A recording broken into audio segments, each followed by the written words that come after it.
first opening statement from James Gallagher. You guys hear me out there all right? First of all, thank you to the Chamber, Farm Bureau, and the Field Democrat for helping to put this event on tonight. It's truly an honor to be going around the 3rd District and talking to voters from down in East Nicholas all the way up to Red Bluff. And truly my wife and I, Jana, have been traveling this district. We put about 30,000 miles on the car, I think, at this point. But my name is James Gallagher. I'm running for Assembly District 3 because I believe we need bold and effective leadership in Sacramento. And leadership that represents and truly represents our values here in the North State. Now, I was born in a small town called East Nicholas down here in Sutter County. I come from a long-time farming family. We farm walnuts and rice down there. And I have 3 young children. We're raising the next generation right here in Sutter County. And I think about their future and the opportunities that they're going to have. You know, and as a young boy when I was growing up on the farm, I often saw how we often got short shrift. You know, and how the law and government didn't often work for us. And in fact, during that time, it was Jimmy Carter was the president. We had stagflation, and the price of rice went through the bottom of the floor. And we almost lost our family farm. You know, and I watched the frustration of my father as he dealt with regulations, as he dealt with trying to save our family business, our legacy. And if it wasn't for the grace of God and his hard work, we would have lost the farm. But because of that, it was preserved. And I learned 2 things as a young man. One is hard work and determination pays off and can overcome many obstacles. And I've seen that in my experience as I've been a leader here locally in Sutter County. But I also saw that there was a need out there for advocacy, for someone to go out there and be a representative for our areas, to be a fighter for our farms and our small businesses that make our area so great. And so I vowed that I wanted to get every leadership training, all the skills that I could, to be a representative for the people that gave me so much. And I was in Future Farmers of America, probably the best leadership training program any young person could get. And I was so glad to see a couple days ago that in the Assembly and Senate committees they got out a bill that's going to save that ag incentive grant that supports our Future Farmers of America. And I also went on to law school because I wanted to have the tools to represent our area. And that's what I do every day is I fight for small businesses, ranchers, and farmers throughout this district. And I plan to fight for them down in Sacramento. I will be talking about some other issues here tonight. I see my time is getting up. But it'll be an honor to serve you down in Sacramento. I believe that I have the values, the background, and the experience to be an effective and bold leader for us here in Sutter County and throughout the 3rd District. Thank you. Thank you very much.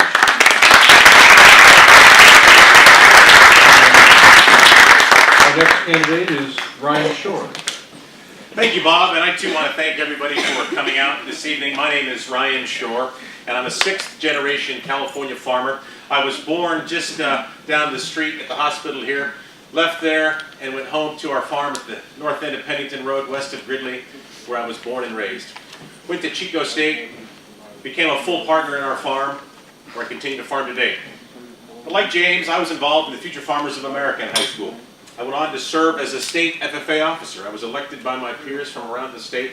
I dedicated a year of my life of service to high school students studying agriculture in the pursuit of better career opportunities. And in the course of that, we traveled up and down the state, going to hundreds, literally hundreds of high schools, and meeting with businesses up and down the state who were supportive of that program. And I heard then and there their frustrations, families of those students, their frustrations with trying to find jobs, trying to eke out opportunities here in California. And the number one thing that stood in their way was government. I learned that in high school during that year of service, and it stayed with me. I saw it on our farm day in and day out. And through that experience, it re-emphasized just what government does to stand in the way. Too many taxes, take away too many of our freedoms, and as a result, too many of our opportunities. I deal with a company in Kansas City, Missouri on our farm, and they called me last year and said, Ryan, we no longer want to do business in California. We've laid off our staff, we're pulling out. We'll do business with you in the other 49 states, even Egypt, but not California. Your rules and regulations are too onerous. It's tough for us to employ people. It's tough for us to run our trucks. It's tough for us to run our equipment. And they went through a 2-day audit from California's tax office based in Chicago. I didn't even know we had one. Board of Equalization has an office in Chicago, Illinois, to go after companies who are doing business in this state. I find that to be a travesty. We had a gentleman that came to my office. We met with him at a conference table. He's an employee of ours now, but he was looking for a job. And he said, "Ryan, there's one problem." I said, "What's that, Mike?" And it was at the end of the interview, and he said, "I no longer have my driver's license. I work for a company in Yuba City that went out of business because of CARB's rules and regulations. They decided to change their focus, change their priorities, laid me off." He said, "I fell behind in my child support, so the county took away my driver's license." I thought, this is mind-boggling all the way around. We've got a state agency driving businesses out of this state and out of operation. We've got people that can't even legally look for work, let alone take their kids to school or to the doctor because of those state regulations. Luckily, he has his driver's license back. In a community like this, it does little, I think, to take away somebody's driver's license. We don't have a big city where they can take public transportation and ride the bus. So it's those types of experiences that have led me to run for the Assembly. I'm a past president of the Butte County Farm Bureau. I serve on our Water Commission. I'm a big advocate for Sites Reservoir, making sure that our groundwater and surface water is protected in Sacramento. I intend to do that with your support. So I look forward to enjoying the discussion here tonight, and look forward to your support on June 3rd. Thank you very much.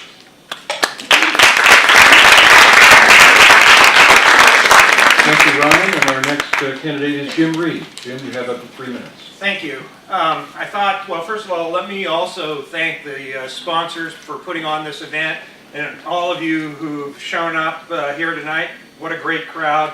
I think this is our 5th candidates night, and I have to admit there were a few of them where there wasn't a lot of people there. I thought I would start by telling you a little bit about the 3rd Assembly District, because it changed 2 years ago.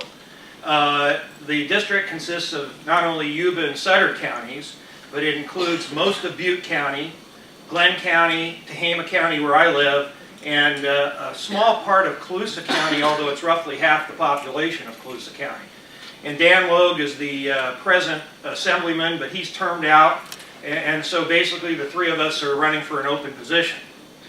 Now my background, I guess it starts back in the early 1970s. I graduated from UC Berkeley in electrical engineering, and that was a time when electrical engineers were not in great demand. It was going to be hard to find a job, so I decided to move on and go to law school. I just saw no future in the computer and electronics business. Of course, in retrospect, I guess I might have been wrong on that. But anyway, so I went to law school, became an attorney, started practicing law 37 years ago. And I've been practicing for 37 years continuously with the same law firm. And I did litigation initially. About 7 years into it, the senior partner in the firm suddenly died, and he was the tax guy. And that left a big hole in our firm, and we didn't have anybody to fill it, so I basically went back to school at night and got a master's degree in taxation. I do a lot of things as an attorney, but I do focus on tax issues representing people in front of the IRS, and also a lot of tax planning.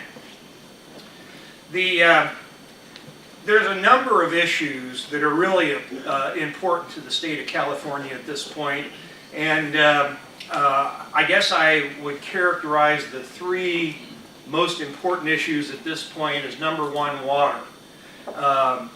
We absolutely can't let Governor Brown install those tunnels to suck the water out of the North State, sending it south. The second issue is education and our lack of funding for education. 25% less than in 2008.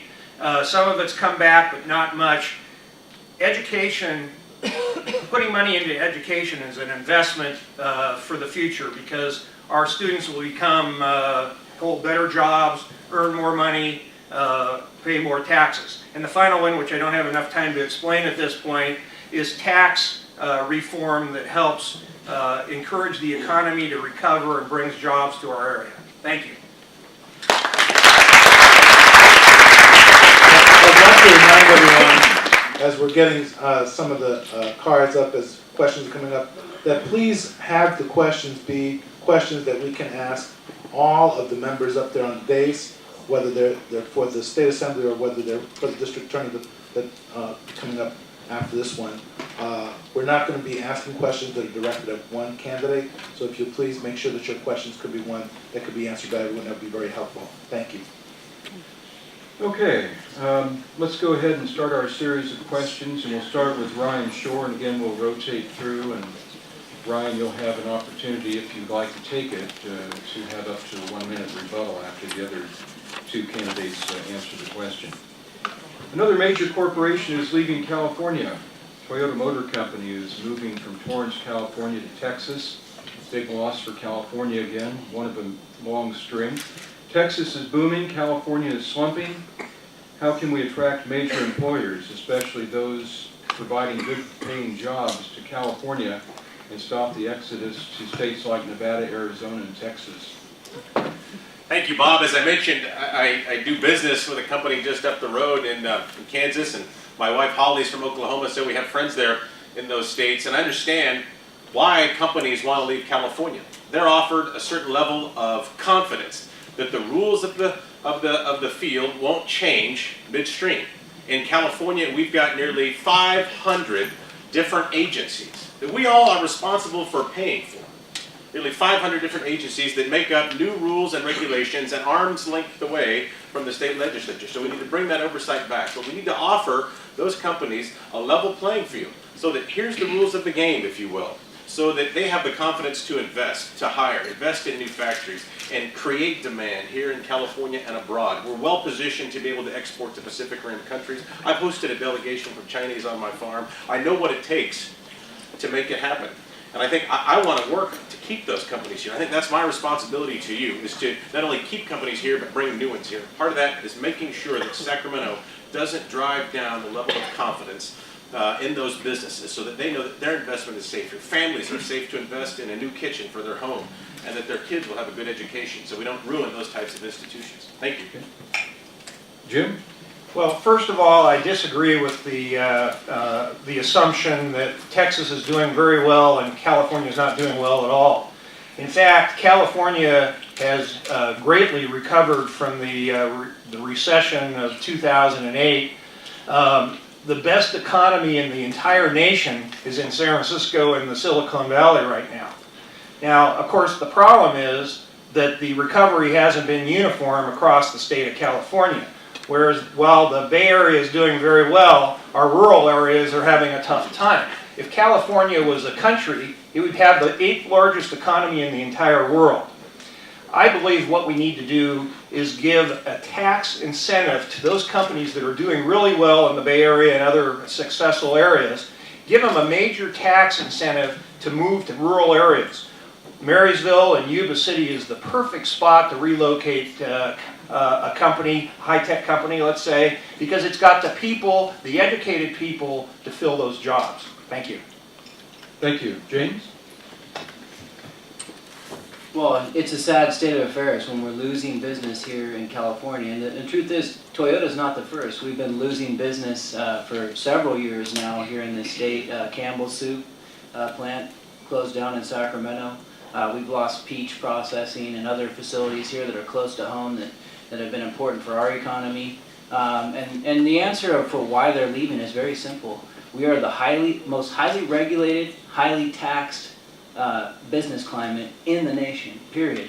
Hands down, bar none, California is the worst place to do business in the United States. We have to change that. You can't just expect that people are going to want to come here because of the climate and the resources. After a while, when they're facing these tax burdens and these regulatory burdens, they are going to leave the state, and we're not going to be open for business. So I think the answer is we need to reduce our tax burden, and we need to reduce and streamline regulation in this state. And then we will be back on track. And you know, I'm glad to hear that the economy's come back to California, because I think most people in this room, we sure haven't seen it. And we sure could see a whole lot more recovery if we made some significant changes here in our state. Thank you. Ryan, anything further you want to say on this? Sure, thank you, Bob. You know, according to the latest statistics from March of this year, the unemployment rate in Sutter County is approaching 17%. That's unacceptable. We need to look for ways to encourage those types of businesses and families to make those investments here, to expand operations, to bring them here to this community, to bring them to the 3rd District, so that we can continue to have the type of lifestyle here, to be able to fund our schools and our roads and things like that. It takes everybody to make these communities work. And I think that is so important. And in Sacramento, we need to make sure, again, that we have a level playing field. And so that if it's a good idea to have tax incentives for a business to come to one area, that may be something we need to explore.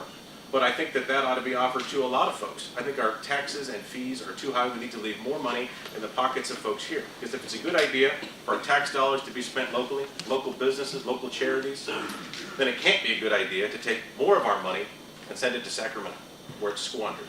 So part of that equation is leaving more money in the pockets of taxpayers and voters here. Thank you.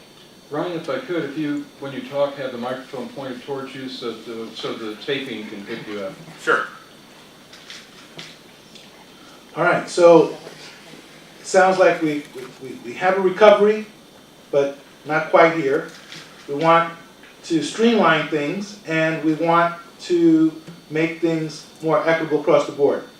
So now that's the general. Let's get to the specific, all right? So we're going to start with you, Jim. And the question is, looking specifically at the 3rd Assembly District, what good paying jobs are most appropriate for this district, and what do you propose to attract and retain those companies that could provide those kinds of jobs? Jim? Well, as I just mentioned, we really do have the population base to attract high-tech companies. We've got Chico State producing very talented engineers and computer people. We have the junior colleges here and also in Butte County producing people that are skilled in the areas that these high-tech companies need. So the thing that's important here is we can't bring these companies here by just giving them some small incentive. We've got to give them a major incentive, perhaps an incentive that would reduce their taxes by half, and then keep them reduced as long as they stay here in the area. I think that's the key. And the only problem is, of course, we now have to find some other source of revenue to replace that money that otherwise we would receive from those companies. James? Well, I'm going to take just a little slight issue with the question and say, you know, what jobs are appropriate. I don't think it's up to us in government to decide what jobs are appropriate for an area. You know, I think whatever the free market is going to be willing and open to bring to our area, we need to encourage and provide the opportunity for that to happen. You know, certainly in this area we have some sectors that we would like to expand upon. Our agriculture sector has been the backbone of our economy, provides a lot of jobs, and also from that service, equipment, other types of businesses that bring jobs to this area. Healthcare, certainly healthcare. We have hospitals in many of the major cities throughout this district that provide healthcare opportunities and healthcare jobs. You know, we have a lot of opportunities: food processing, agritourism ideas. But I don't want to just stick to it and say, hey, I don't want to put things in a box, because you know what? The great thing about our district and our area is we have an abundance of resources, and we have industrious people and creative people who are coming up with ideas on how to build a business and bring jobs to this area. And the problem is, stop throwing up the roadblocks to them. Allow that to thrive and prosper, and watch this economy turn around. Ryan? Thank you. One of the reasons places are attracting California companies is because they're afraid to invest here. And oftentimes I think that's a result of state government foisting more of the responsibility for funding state government on local entities, like Yuba City, like Sutter County. So when we talk about things like AB 109, we talk about Obamacare, the governor and the legislature is looking to our local entities for more and more money. So if a company does want to build the factory, does want to build the processing plant here, who's the first one that's on the hook for paying the bills of the county in many cases? Permits go up, fees go up. The county and municipal entities look for ways to backfill that funding that they lose as a result of Sacramento's inability to solve the problem. So we've got to reverse the effects of Sacramento. We've got to reverse the effects of Sacramento looking to counties, looking to cities, and looking to us in this room to pay their bill. Because when somebody wants to come here, we look for ways to backfill that. We oftentimes charge those companies, those businesses, for building their job, for the permit fees, et cetera, and it takes months and months, or years in some cases, not months like it does in those other states. Thank you. Jim, did you want to add anything? Yes, I would. First of all, James makes a good point. I was thinking in terms of high tech coming to this area because that's the part of the economy that's doing extremely well right now. But there are other segments such as agriculture and healthcare that could add to it. I like to tell the story about nearby Nevada County. A few years back, it attracted the companies that actually developed the cell telephone technology. And that did wonders for the economy of Nevada County. The problem is, and part of your question, Angel, was how do you keep them there? And what happened in Nevada County, eventually those cell phone companies left. And so we really need to concentrate on not only bringing these companies here, but keeping them here. Thank you. And our next question kind of dovetails with the previous two. And this one is partially from the Chamber of Commerce Government Affairs Committee and partially from the audience here tonight. California has one of the worst tax climates, if not the worst of any state in the nation. What taxes on California businesses would you look at reducing or getting rid of, and what incentives might you propose? Please be specific. James? Real quick, just dovetailing off of the last question, just think about timber in our. We no longer harvest any timber because of the regulations in this state. It has been significantly reduced. We were just up in Red Bluff last night, and people are saying, "Hey, there's no jobs up here." Well, a big problem with that is because we've cut off an entire sector, basically due to government regulation, and we're not utilizing a great resource in this state simply because of government regulation. The tax burden is too high in this state. And I would look at, number one, here's a great one. Right now in California, just to operate a business, you start up a small business, maybe you form an LLC or a corporation to protect you against liability. You pay $800 a year, whether you make a cent or not. And you're going to pay $800 a year to the Secretary of State. Why do we do that? That's another impediment to business, to starting a new business. We also have a gross revenues tax on LLCs. So no matter how much you make, they tax you on the gross revenue. They don't even take into account the fact that might not be a net profit, and that you may have a very low net profit. You still get taxed on it. That's another thing that we need to reduce in order to get business going again in this state. Thank you. Ryan? Thank you. I'll give you one specific example. I talked about this previously in this campaign. California sits on a fund of $250 million. In other words, when a car dealership wants to invest in a new car dealership and they project sales taxes of, let's say, $1 million, the state will make them pay, prior to commencing business, the state will make them pay into a fund a percentage of those expected revenues before they ever get started with that project, before they ever sell a car. Right now, there's $250 million in that fund, and it costs $500,000 to administer, essentially. I think that's crazy. Let's not let businesses go through that type of hassle in funding the government, which just leaves it sit in a fund. Let's let those businesses invest that in their own business. In the case of a car dealer, maybe another shop, maybe a bigger lot, maybe another brand, so that we can create more jobs and a better revenue stream with them. So that's just one facet. And if you look on the Board of Equalization's website, there are a tremendous amount of fees and taxes on everything from tires to lawnmowers, et cetera, that we can work to reduce those. And I think businesses will be brighter, and the future of our jobs in this state will be more secure if we work to reduce those types of fees and leave more money in the hands of businesses and folks here as taxpayers. Thank you. Thank you. Jim?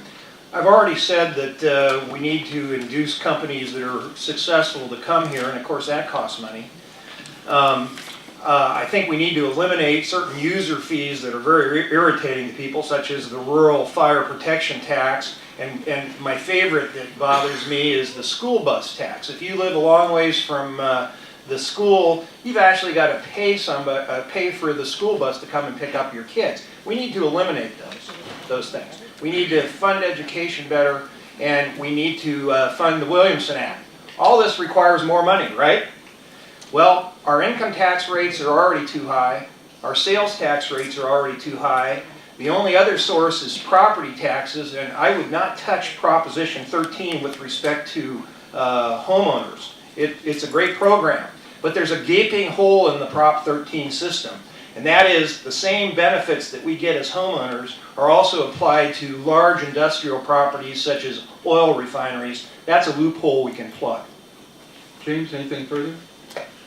Yeah, I just want to continue on a couple of other taxes. We need to eliminate the fire tax. It's unconstitutional. I fully support Howard Jarvis Taxpayers Association, who is fighting to get that tax overturned. It doesn't add any additional fire suppression. It's completely to help support the funds of the department instead of having general fund cover those costs.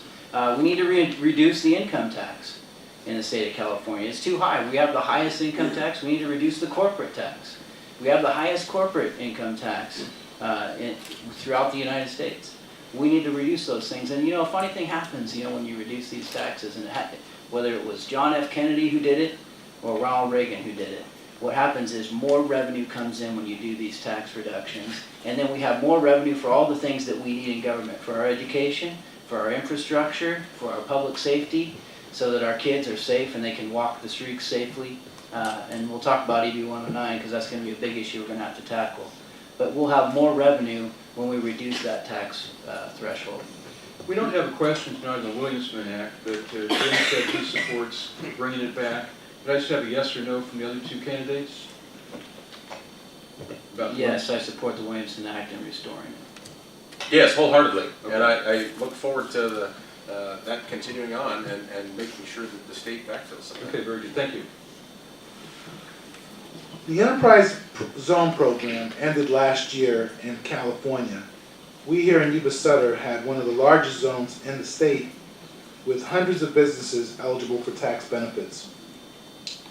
What is your opinion of the Enterprise Zone demise, and what might you replace it with? Ryan? So the question was in regards to the enterprise zone, and you know, we've lost those because of the governor, because of failed policies in Sacramento. And we look to those enterprise zones to create jobs. Has been a major focus here tonight.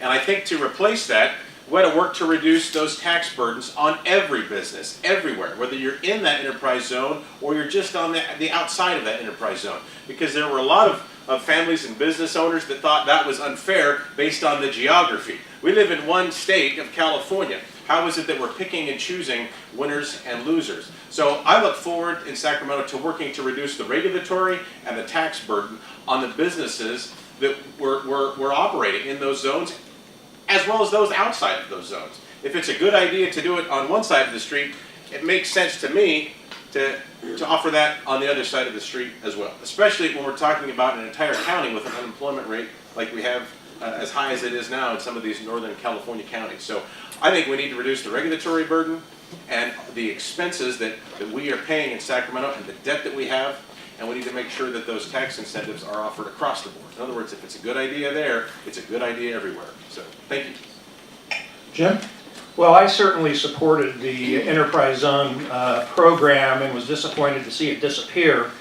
But I know I'm going to start sounding like a broken record about this. But you know, an incentive to bring successful companies to our rural areas, those areas that are, you know, have high unemployment, I think that's what we need, which is even a bigger program, a statewide program that'll really get these companies to move. I think that's what we need. And so rather than going back to reestablishing the enterprise zones, which is what I can characterize as a fairly small program, we need to go to a much bigger program to actually get those successful companies to move. James? You know, the fundamental problem in this state is that we're trying to be all things to all people. And every time in the budget, we're continually doing new programs, creating new programs, maintaining those programs. Those programs never go away. They continue. You know, and then we mandate that local governments do programs, and then we don't give them the funding to do so. I know that as a county supervisor. You know, but the problem is this is an ever-growing government without any plan of how we're going to provide essential services to our citizenry. And so what happens is they keep running out of money. And they keep running out of money, and their answer is raise taxes more. That's what happened with Proposition 30 here a couple years ago. It happens all the time. They continually want more money, and they look for money, and then when they can't find that money, they go and take it from other areas. That's exactly what happened with enterprise zones, with taking away their redevelopment and taking the money from the redevelopment agencies. It's because they can't effectively allocate their resources, and we need to get back to basics in this state, understand that our priorities should be infrastructure, education, and public safety. Let's do those things right, and then we'll talk about these other things, but let's live within our means, please. Ryan, do you have anything to add to that? Sure. It just came out in the last day or so, according to some economic studies, that regulations cost our economy here in the United States nearly $2 trillion in economic activity. That's larger than Canada and India, their entire economies. And in California, our state budget last year went up nearly 9%. And I ask you, is your paycheck 9% bigger? Are your kids 9% smarter? Are your roads 9% smoother? What did we get? What did we pay for? The energy bills haven't gone down by 9%. We're not investing in the types of programs that make sense. We have these pie-in-the-sky ideas like the bullet train and the twin tunnels that cost tens and tens of billions of dollars. So it's time we say no to those types of programs and get back to the basics, the foundation that our country was built on, of economic freedom, personal responsibility, maintaining our schools so that our students can go and get a good education. We have the greatest resources here in the North State, some of the brightest minds and one of the best universities, not to mention great hospitals. And if our state budget continues to grow at that level, we can't sustain that. And there comes a point when it will cause failures. Failures of families, failures of businesses, failures of communities. And that's what my job in Sacramento is to prevent. We need to change that dynamic entirely.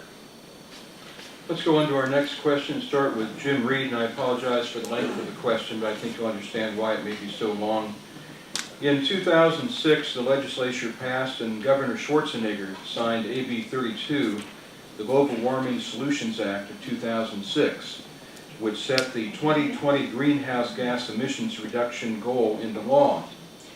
It directed the California Air Resources Board to begin developing discrete early actions to reduce greenhouse gases while also preparing a scoping plan to identify how best to reach the 2020 limit. These mandates are putting a huge crimp in the profits for farmers, truckers, and other industries as they have moved to have cleaner burning engines and with less emissions overall. Is AB 32 a worthy bill? And we'll start with Jim Reed. Yes, it is. First of all, in my view, global warming is not an issue. It's a given that we have to deal with. It can be scientifically proven that greenhouse gases trap heat in the surfaces. We can do experiments and duplicate it. So to me, there's no issue about global warming. The only issue is what do we do about it? And California has taken a major step forward to do that. Everything's painful, but at the same time, usually these technologies that come out of this produce a whole new field and efficiencies that come back as in fact, a profit. But I reject the thought that we can't saddle our future generations with a large debt, and instead I say yes, that's true, but we can't settle the future generations with an overheated environment that'll be deleterious to everybody's health. James? Where do I begin with this? AB 32 is bad policy for a number of reasons. Number one, it is policy that is not even accomplishing its objective. Okay. First of all, I don't believe that it's human-made carbon emissions that are causing climate change, and there's a lot of uncertainty in the scientific community about that. It is not certain that it is human-based carbon emissions that are causing global warming in our country, and yet we're making policy as if it were so. You know, with that uncertainty, we're making policy as if it were so. That's bad public policy. Furthermore, even if you believe that that is the case, this policy does not accomplish the objective because carbon distributes evenly in the atmosphere. So whether it's happening in California or if it's happening in Nevada or China, where they are putting a lot of carbon out into the atmosphere, it's not solving the problem. There's still carbon emissions, and we're not going to meet those objectives.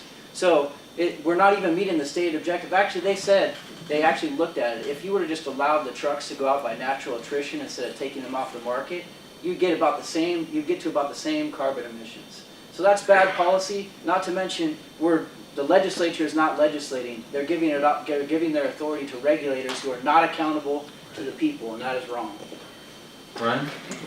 Thank you. It certainly is bad policy, and I've been an outspoken critic of that for a long time and worked hard to change that. I know firsthand from talking with other business owners, as I mentioned, the employee that we have now that lost his job due to that.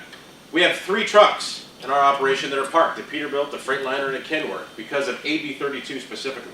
That's 3 people that aren't providing services and don't have jobs that could otherwise be driving those trucks because of AB 32 specifically. You have an unelected board. It's an appointed board by the executive branch making decisions that want to take us back to the Stone Age, essentially, reducing the amount of energy we consume through raising prices. I think that is a travesty.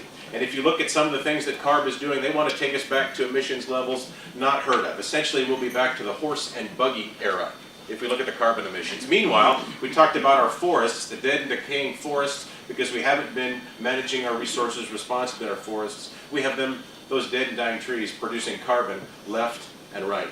So I think we need to work to reduce the effects of AB 32, get rid of that if we can, bring CARB, the California Air Resources Board's policies, back under the auspices of the state legislature so that there's some accountability. Accountability to people and to voters, not an unelected body that's spending billions of dollars of our taxpayer money on one of these schemes that drive businesses out of our communities and contribute to unemployment. Thank you.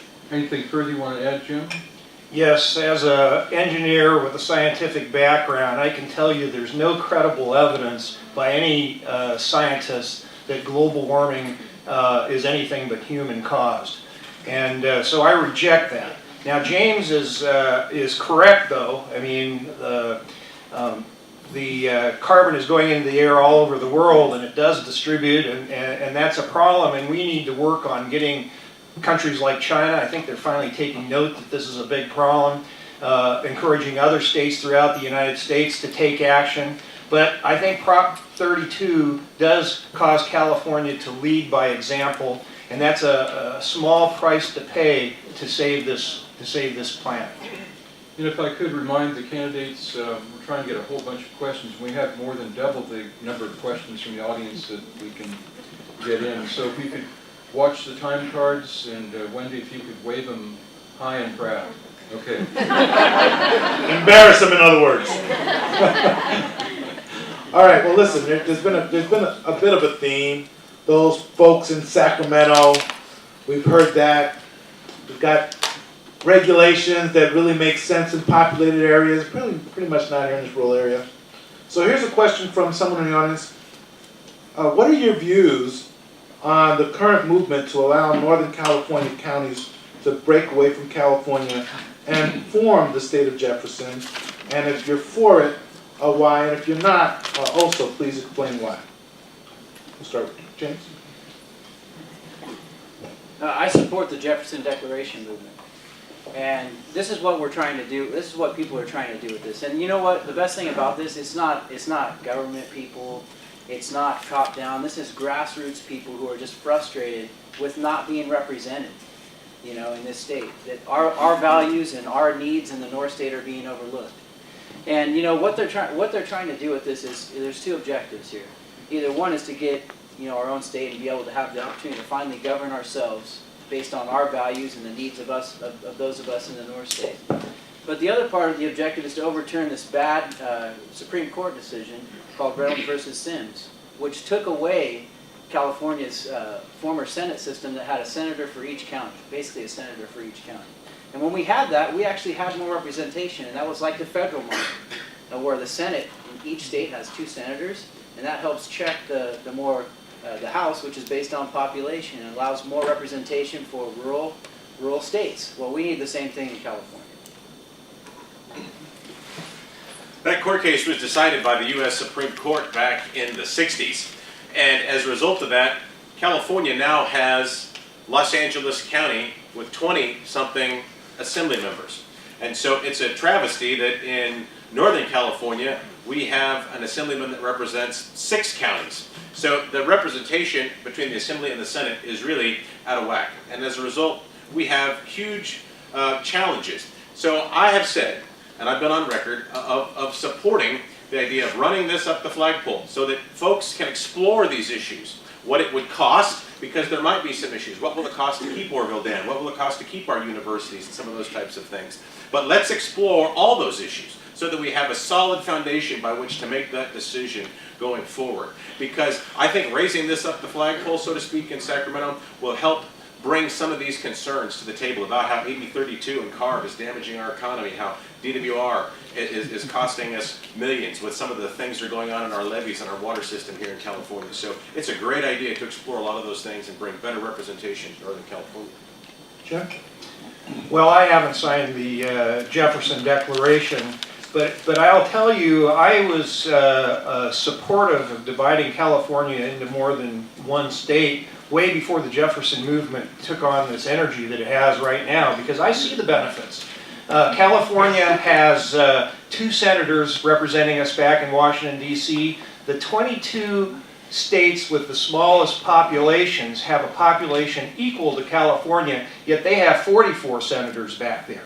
That means we're sending $6 billion a year to Washington, D.C. that we're not getting back, primarily because we don't have adequate representation. The reason I don't support the state of Jefferson is this, and I told the people that are pushing the state of Jefferson, politically, you've got to make this something that Democrats want to get on board with. We are a state that both legislative bodies are controlled by Democrats, so you have to make it attractive to Democrats, but the state of Jefferson people have gone the opposite way and have antagonized Democrats. Do you want to add anything, James? Yeah, I mean, this may happen, it may not. There are hurdles you got to get to. You have both houses of the state legislature would have to pass this, and it would have to be passed by Congress. But nonetheless, here's another thing it does. If we have all these declarations from throughout the North State in these counties, your assemblyman, whoever you decide to elect, can take that down there to Sacramento, and that's another point of leverage that we can say, look, we're not represented, and we need this state to change, and we need to make it work for everybody, not just for San Francisco and Los Angeles, but also for those of us up here in the North State who need relief. We need to be able to use our resources so we can bring our economy back together. Hey, we all want to prosper, not just down in San Francisco. We'd like to prosper also up here. And so it's another leverage point that we can use in trying to turn this state around. Our next question, we'll start with Ryan. There's a lot of waste in state government. A huge example of waste is that California has some 500 boards, commissions, and agencies, many with high-paid salaries. Governor Schwarzenegger had a panel that produced a thick report on government waste, which included many of these boards, commissions, and agencies, but he ended up shelving the project. Is there any hope of re-examining where we can deeply slash the cost of government operation? Yeah, I think I talked about that, as you may recall, with the 500 different boards, bureaus, commissions, etc. So I think one of the best ways we can do to eliminate some of that waste, fraud, and abuse that's generated out of those is to have a sunset provision on some of those boards and commissions. Go back and review what they've done. Has it been productive? Has it cost jobs? What is the true cost to our economy? What is the true cost to taxpayers? Because we've got rules like AB 32 and CARB's implementation of that's really costing a tremendous amount of money. So I say, let's go back. Let's review those. Let's let the legislature do that, an elected body, not an appointed body. So part of that will require the legislature's work in reviewing and analyzing those entities' true costs to our economy and to the taxpayers. And I think that's the 2 parts of that job. It's one thing to talk about the cost to taxpayers, but it's the other to talk about the cost to the broader economy when they create those rules as an unelected body. So I think there's a lot of room for improvement, because I've always said the Capitol is the one building where they make the laws, and those buildings around the Capitol get to interpret them. It costs all of us money, so we need to work on that. Jim? Well, I certainly support eliminating waste and fraud, and if reorganizing our departments does that, I support that. But we've got to look at the reality of this. We've just gone through the worst recession since the Depression, and unlike the federal government that can print their own money, California had to pay its bills. And in this recession that we just went through, that meant huge cuts to the California government. And actually, Governor Brown, with his leadership, did eliminate a number of departments or consolidate a number of departments. The fact of the matter is, we've just gone through a period of time where we've done the easiest things to save money, to eliminate waste, eliminate fraud. The easy things are now done. What we're looking to are the hard things. James? You know, I think we have to do a complete overhaul of government. You know, Arnold Schwarzenegger, when he came in, he was famous for saying, hey, I'm going to go in there, I'm going to blow up the boxes. You know, right? But did anything ever happen in that respect? No, I mean, I think they got a Blue Ribbon Commission study that came out about how they were going to do this, and nothing ever came of it. You know, we need to make sure that our government is operating efficiently. You know, that we're getting the best bang for our buck out of our taxpayer dollars. And so, yes, absolutely, these commissions where people are meeting once a year and they're drawing a $100,000 salary, and most of them are staffed by former legislators, oh, by the way, you know, who get off and they get appointed to these lucrative positions. And just look at our state legislature right now. We have 3 senators under indictment because absolute power corrupts absolutely. We need to look across the board and get the best out of our government, streamline government. We have so many departments that are doing double duty. You know, you start with this department, and this department gives you the same paperwork. We need to eliminate that and make sure that our government is operating at its best. Ryan, anything further? Yeah. California is nearly $400 billion in debt, depending on who you talk to. And we've got a system in place that just keeps funneling money to these boards, bureaus, and commissions, and bureaucracies.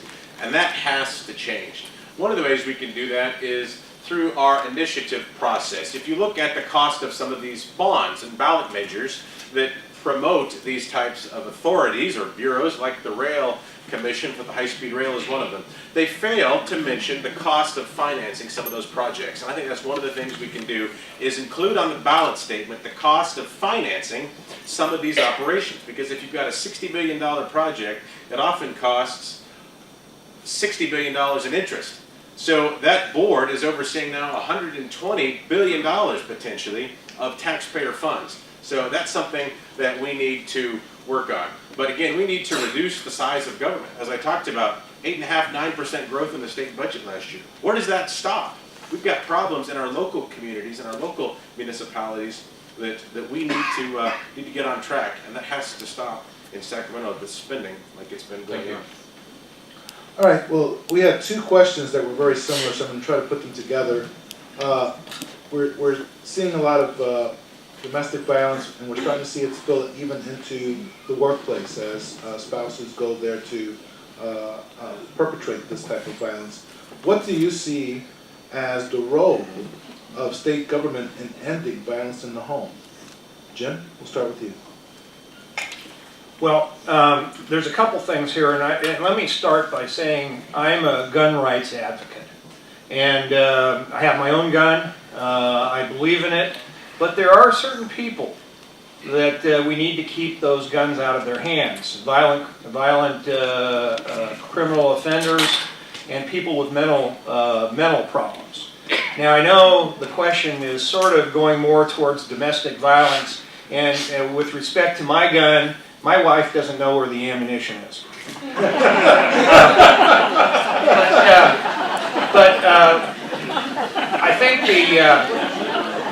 I think the thing here, and I actually attribute this back to several decades ago, when we sort of eliminated a lot of our people that were in mental institutions. We caused the people that are now homeless out on the street, and that's the people we need to concentrate on to avoid this kind of violence. Thank you. Ryan? Excuse me, James? Not sure how I follow that there. Thank you for that lesson on gun safety. I think that a big way that we can do it is by partnering here with private and nonprofit organizations. As a Sutter County supervisor, I've had the opportunity over the past 5 years to see what Casa de Esperanza does in our community, and how it helps women who are facing abuse in the home, and so many other groups out there that are helping and trying to provide resources and opportunity for people that are dealing with domestic abuse, and trying to get people in programs so that they understand. A lot of people, they grew up in that environment. They need to be educated. They need to understand that this isn't acceptable, and that it needs to change, and they need to change their behavior. And what I've seen the most success there is not necessarily what government does.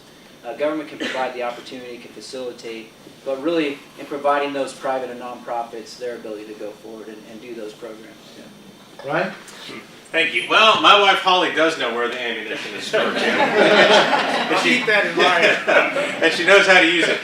But I think one of the best things we can do is to make it easy. Make it easy for nonprofits, for those NGOs, non-governmental organizations, to reach out to those types of folks in our community that need help. And that is part of the role of state government, is to make sure that there are some select resources available for the people that need help the most. And the other side of that is we need to work on this drug problem, specifically marijuana. It is running rampant in our hills and in our community. One of the things I think we need to do is let our law enforcement agencies use Roundup. As we say in farming, let's nuke that. And I think we'll see a lot less violence because of that. If that becomes less of an issue, we put our mind to eradicating that problem, I think some of that will go away. But let's make it easy for our churches and our charities to do their job. As I spoke about earlier, it's important that we keep our dollars here locally to fund those types of entities that are doing that work, reaching out to those folks in our communities that need that help the most. Jim, do you want to add anything? Yeah, I guess I'm a little embarrassed that I sort of joked about my wife not knowing where the ammunition is, because I think we really do have a domestic violence problem here in California that we need to address. And part of the problem is women who are being abused by their husbands don't report it. And it happens over and over again. And so what I believe one of the things we need to do is to make sure that women know that they must report this, and they should be able to do it in a confidential way to law enforcement, so that the very thing that keeps them from reporting the abuse to begin with is eliminated, and gets them to a solution rather than just seeing this violence repeat itself. Okay, thank you. We have time for one more question. We had to put aside a lot of the questions from government affairs as well as from the audience due to time. But our final question, and we'll start with James. California has about 12% of the nation's population and 33% of the country's welfare burden. How badly is this draining the state's resources, and do you see a time when the welfare burden in California will see a steep decline? Just adding one thing on the last question. The other part of that is effective enforcement of domestic violence. And I hope that you're going to listen to your DA candidates, because I think they can all speak to that. We need to make sure that this is being enforced and that people know that if they do commit domestic violence, there's going to be a consequence. What can we do in terms of welfare in this state? Yes, California has a very large welfare burden. And what I think is that we need to continue a lot of the welfare reforms that were begun under the Clinton administration and the House Republicans that helped push that through back in the 90s, but we need to take it a step further. And I think that really the best thing that you can do for someone is not give them a handout, but give them an opportunity. Opportunity is, I think, was what is at the heart of every human being at the end of the day. They don't want just scraps from the table. They want the opportunity to build a legacy. We need to work that into our welfare to work programs. So put people, give them a job, give them a skill that they can go on and get off welfare. It's supposed to be a safety net. You fall into it, you get out. Ryan? Well, first of all, let's understand that many of those programs are federal programs. And in California, we administer those programs at a cost to taxpayers, no doubt. But in getting those federal dollars, I think that we can work on reforms here in this state. For example, I know in neighboring counties, for example, that folks are really abusing the system. You see food stamps, for example, being spent out of state, across the ocean in Hawaii even. That's one problem. So some of the waste, fraud, and abuse that goes on with some of these programs, we need to work on. Number two, I think the best thing we can do for somebody is give them a job. And I don't think the state's governments or politicians can do that, but job creators do that. People that sign the front of the check. So let's make it easy for those folks to get a job, to support their families. And let's have that be a temporary safety net that those folks go into, so that it's not a continual generational institution. Let's create opportunities, and we do that by reducing the size of government so that those folks can get a job in businesses that want to be a part of this community, and where families are safe and secure to invest in their future. Thank you. Jim? And to some extent, for a change, I agree with my two opponents that the way you move people off of these programs is to find employment for them. And so working on the economy, creating jobs is the main solution to the problem. And I don't believe there is as much abuse in these programs as one might believe. Of course, there always is, but I think the programs generally work. We've just gone through a terrible recession that has forced people into this situation, but people don't want to be on welfare. They want to work for a living. And the final piece of this is education. There is an awful lot of jobs out there that we're not filling because the people who are unemployed don't have the skills to fill those jobs. We need to educate even adults so that they are focused on the areas where the jobs are located. James? Where's Chris Pettigo? Is he out there somewhere? Wave your hand. So Chris is a councilman in Marysville, and he's been doing this a lot lately, but I had the opportunity to go out with him in Youth Build and do some projects in the community in Marysville, you know, beautifying Ellis Lake, other public works types of projects. And you see these kids that they get out there, they work, they do something, they look back and they go, hey, I did that. I was a part of doing something like that. We need to do the same thing with our welfare. When you give somebody that legacy that they were able to be a part of something, and hey, we've got a lot of things, especially in these tough economic times. We have a lot of public works and other types of projects that could be done. And I think we need to find ways to allow that to be part of our welfare to work programs. Okay, let's go ahead and have our closing statements of up to 2 minutes each, and we'll start with Ryan Schohr. Thank you. Well, it's been a pleasure to help address some of the concerns in Sutter County tonight, and I look forward to doing that in Sacramento with your help. I intend to go to Sacramento and work to reduce taxes, work to reduce fees, work to reduce regulations, and the impact that government has on our lives. Let our teachers teach in the classrooms with local control. Let our sheriffs be able to put people in prison and honor judges' sentences. Let's not turn criminals loose out into the streets under AB 109. Let's honor those judges' sentences. Let's make sure that our businesses have a place where they're supported by the community in reducing the taxes and fees for them to get permits. Let's make it easy for them to provide jobs to folks. And I intend to go to Sacramento as the only one in this race who's not a lawyer and work to tell our story, to share our values, to make sure that our voice is heard. Because if we want to change the dynamic in Sacramento, we have to change the type of people that we send there. I think that's important for them to hear our voice. We respect time with our families. We respect the Second Amendment. Our ancestors left other countries to come here because of the opportunities. And now we see companies leaving. Thousands of jobs leaving this state. Companies afraid to invest here. Families afraid to buy a new home. Many of the families might not be able to afford the home they have now because of the policies of this state. You look at your PG&E bill. The taxes, the fees, the regulatory aspects of that we all pay for. We need to make sure that this state gets back on track. We have the best people, the best resources, the brightest minds, the best dirt, the best soil, the sunshine, and close to Pacific Rim countries. We need to make sure our products can get overseas to bring those dollars, bring those jobs back home, and with your help, I will work for you in Sacramento to do just that. Thank you so very much, and I appreciate your vote.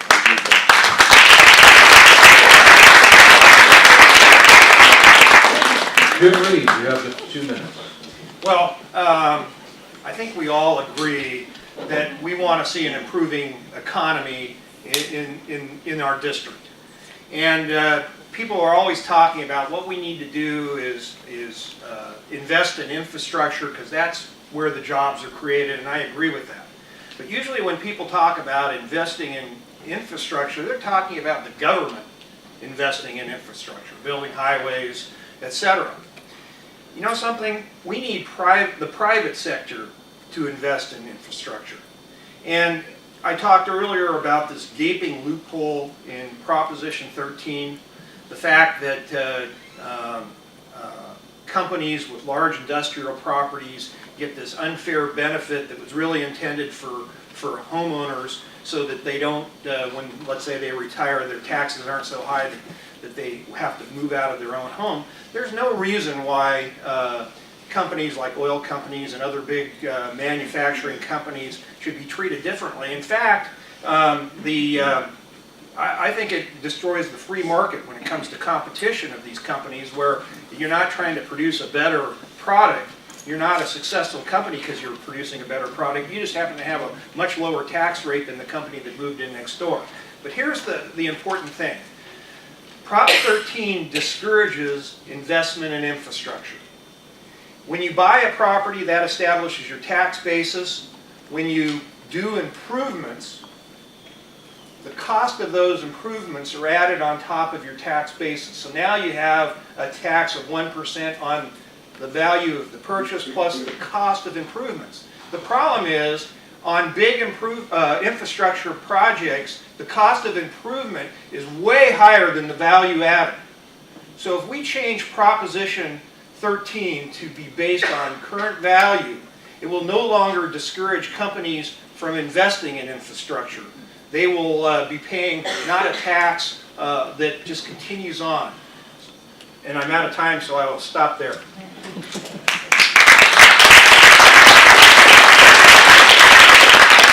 Thank you. James Gallagher.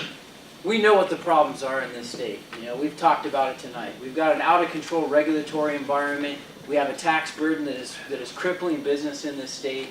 We aren't safe in our communities because of AB 109 and some of the issues with public safety in this state.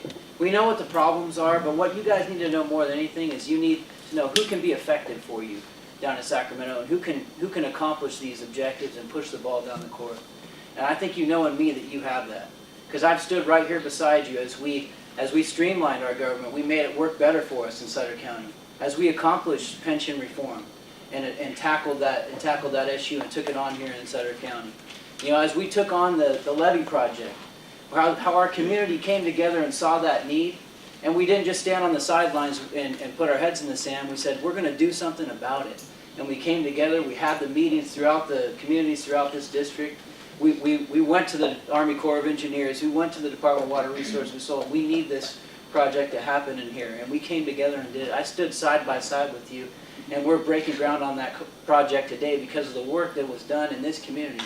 Not just by one person, but by a community coming together, and you need leadership that will help bring people together to solve problems. I think I've proven that here in Sutter County, and working with partners in Yuba County and Butte County. I will continue to do that going forward. You need to know, because right now the stakes are high and talk is cheap. Okay, the stakes are high and talk is cheap. We know right now that we need to turn the state around. If we don't do it now, our next generation is not going to recover from what's happening right now. You need someone that you can count on, that you know will be able to get the job done. And I am that person. I think I have the background, you know, with my knowledge of agriculture and the water that it's its lifeblood, with my background as a county supervisor, with my legal background and the ability to take on regulators, which I've done as an attorney. That same ethic, that same qualifications, I'm going to take the fight for you in Sacramento, and you can count on me to get the job done. Thank you.